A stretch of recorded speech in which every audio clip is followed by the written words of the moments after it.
Goedenavond, dit is het Zeeuwse nieuws van zaterdag 1 augustus.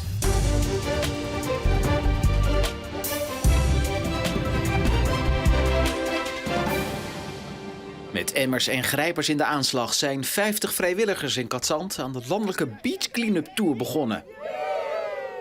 Ik vind het erg belangrijk om een steentje bij te dragen aan een schonere natuur. En dan zeker op het strand. Er ligt altijd zoveel afval dat ik daar graag aan bijdraag. En als je dan toch ook in één klap lekker buiten kunt zijn, nou, dat is toch hartstikke mooi meegenomen. De vrijwilligers gaan met een duidelijke tactiek op pad. We verdelen ons allemaal over het strand en we lopen allemaal één richting uit. En we lopen een beetje met gebogen hoofden, want we willen niks missen. Hoe gaat het?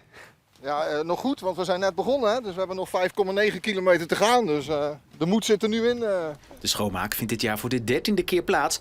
En in al die jaren is er wel het een en het ander veranderd. We zien de afgelopen jaren dat het afval afneemt op de stranden. Dus de stranden worden schoner en dat is heel goed nieuws. Maar we zien ook dat als je inzoomt naar wat voor afval er dan nog wel ligt, dat juist het kleine plastic, dat blijft nog liggen.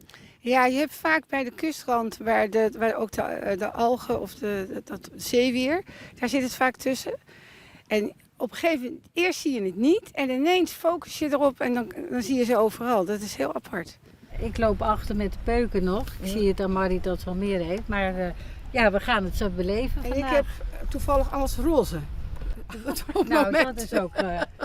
En of die emmer ook zo roze blijft, dat is afwachten. De schoonmaakactie loopt tot half augustus. De Supercross in Aagtenkerken is vrijdagavond gewonnen door de Belg Nolan Cordens. Hij reed op een omgeploegd weiland van start tot finish aan de leiding. Hij onttroonde Mr. Supercross Mark Boot, die afkomstig is uit Kamperland. Dat werd destijds, ik had gehoord dat hij al 6 jaar op rij had gewonnen en ik dacht, ik wil eens meedoen. Ik ben hier vroeger met de jeugdtals geweest met de 85cc. Het is een supermooi evenement, heel veel volk en de cross leeft hier echt. Hè.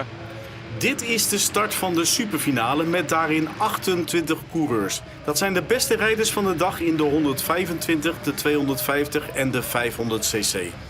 Er is veel publiek langs de baan in Aagtenkerken en de toeschouwers zien hoe Nolan Cordens zich meteen op kop nestelt. De 27-jarige Belg geeft die koppositie niet meer uit handen in de volgende 20 minuten. Maar Mark Boot, de titelverdediger, weert zich kranig. Ik zag wel op het pitboard van Ludo dat ik 2-3 seconden had soms.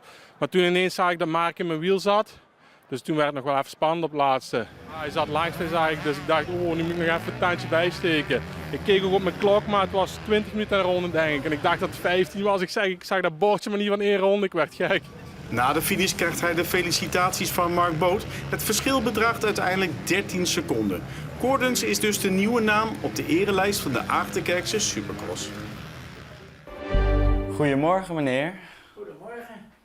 Kom even uw bed opmaken. Geen horeca- of supermarktbaantje, maar een vakantiebaan in het verpleeghuis.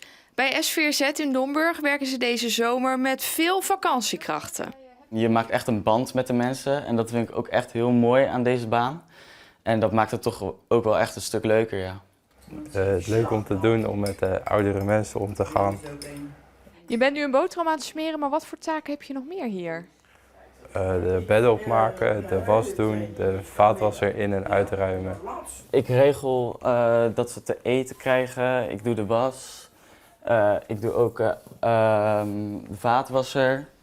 Extra personeel is altijd welkom in de zorg, maar in de zomerperiode helemaal.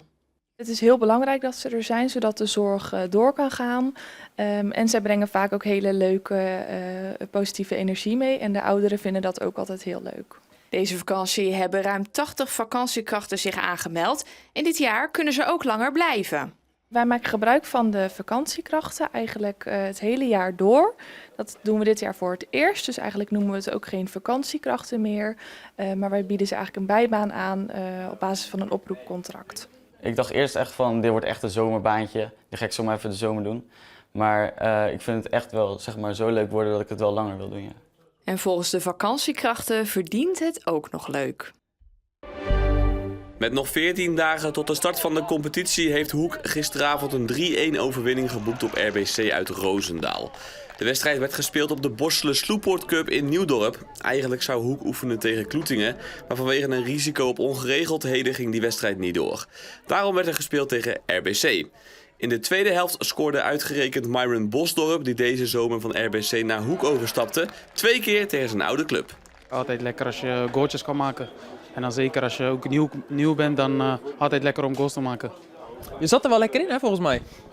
Ja, af en toe wat slordige momentjes. Dat ik de bal sneller moest spelen. Maar ja, als je 2 goals maakt, kan je de fouten snel herstellen.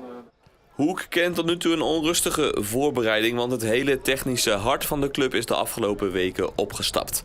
Maar aanvoerder Gert-Jan Martens vindt dat de spelers zich vooral moeten focussen op de prestaties op het veld. Voorlopig moeten we het doen met de jongens die hier zijn. En, het is anders voetballen, maar ik denk ook dat we die nieuwe jongens ook tijd moeten geven om zich aan te passen. En het is tweede divisie, het zijn veel jongens, nieuwe jongens waarvoor dat het nieuw is. Dus ze hebben nog 14 dagen om het, ik ga niet zeggen het niveau op te pikken, want ik denk het zijn allemaal jongens met ook heel veel kwaliteiten. Maar goed, je moet er wel direct staan. En dat zal wel belangrijk zijn dat we binnen 14 dagen er echt staan.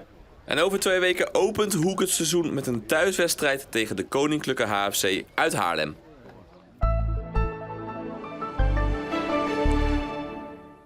We begonnen deze zaterdag met hoge wolkenvelden, maar in de loop van de ochtend kwamen er ook wel enkele opklaringen en werd het vrij zonnig. Er ontstonden vervolgens ook wel enkele stapelwolken.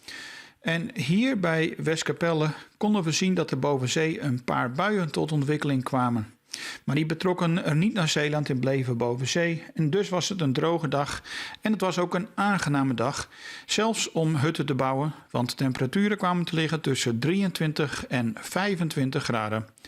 Morgen wordt het warmer, 24 tot 28 graden, met vrij zonnig weer en een matige wind uit het noordoosten. Maandag doet er nog een flinke schep bovenop met gemiddeld 30 graden en volop zon. In de nacht naar dinsdag en vooral overdag op dinsdag kunnen we te maken gaan krijgen met enkele regen- en onweersbuien. Dinsdag blijft het nog warm met ongeveer 28 of 29 graden. Maar op woensdag wordt het wel iets minder warm. Het is dan nog altijd 25 graden met een matige westenwind en een enkele regenbui. En dit was Zeeland Nu. Zometeen Zeeland de Week met daarin een overzicht van het Zeeuwse nieuws van de afgelopen week. Fijne avond.